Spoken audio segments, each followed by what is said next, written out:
Hi, Jeff Tucholsky, one of the deacons here at Shepherd's Heart, and I'm back again with my continuing summary of the book Imagine Heaven by John Burke. Last time we described what many people who've had these NDEs reported back in meeting Jesus and what that was like. Many magnificent descriptions. They described great unimaginable love and that he desires to have an intimate relationship with us. Today we're going to start talking about in heaven there will be no more suffering, no more mourning, no more tears, no more pain. Jesus suffered and died for us so that we could have this everlasting, joyful life with him. In fact, there's reports by some who've had these near-death experiences that he does wear the scars from the nails of the cross. So in heaven, it's not only no more pain, mourning, or suffering, it's exhilarating, expanded, thrilling, adventure, not boring. Some even report very earth-like activities, for example, sports or cultural events. Some have reported seeing people doing things, actually work or jobs. Jesus said that this would be life everlasting, so why would it be less like life here on earth? Therefore, why would there be things to do? That we would have more responsibilities, more important assignments.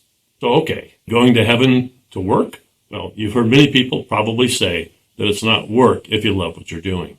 So we've been saying since heaven is all love, the implication is that anything that we do, we would love doing.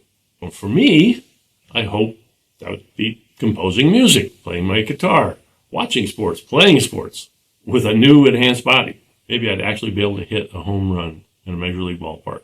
So let's look forward to that expanded life. Work we love, adventures to explore, pleasures to experience, and all wrapped up in love and light in a place that we never want to leave.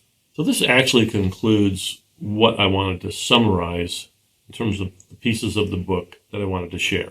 But there's just so much more. If you read the book, you'll get many more descriptions of what people experienced, individual stories, the beauty of heaven, the vivid descriptions of the city of God, like the river of life that flows through it and that you can walk into and go into and under.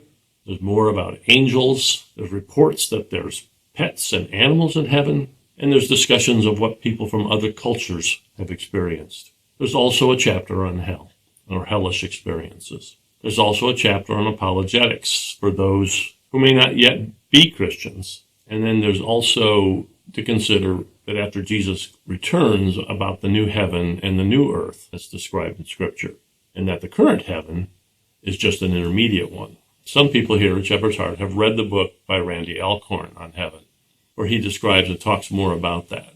But this book is primarily focused on this intermediate heaven and what exists today, and what is described by people who have visited there or near there in their near-death experiences. It just doesn't talk much about the new heaven and the new earth, except that it says that it's also going to be just delightful. And if no reason to expect that it wouldn't be the same or even better, the intermediate heaven, if you will, that's there now. So I would like to recap the reasons why I did this series and kind of why the author wrote the book. As the author explains, many people, including myself and other Christians, have a hard time imagining what heaven would be like. And we wonder what we'd be doing for the eternity. The Bible tells us a lot about heaven, but it's still hard to picture.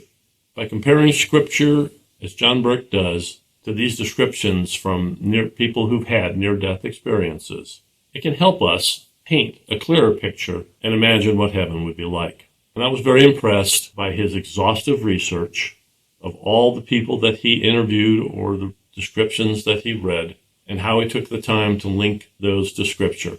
Close where I started, this book had a profound effect on me. It changed how I think about heaven and how I want to prepare myself. And it had a profound effect for me also, so from very personal reasons, that's giving me a lot more peace. So I hope I did a good job of covering the primary content, and what I would like for you to take away from this is that we can know and imagine more of what heaven is like. We can look forward to a life more real than the one we have now, that we will feel more alive and exhilarated than we've ever had in our life, that we will experience a beauty beyond description, all the while being surrounded by our friends and family and loved ones that pass before us, and especially that wonderful experience of being in the presence of Jesus and God, and being bathed in his light and his love.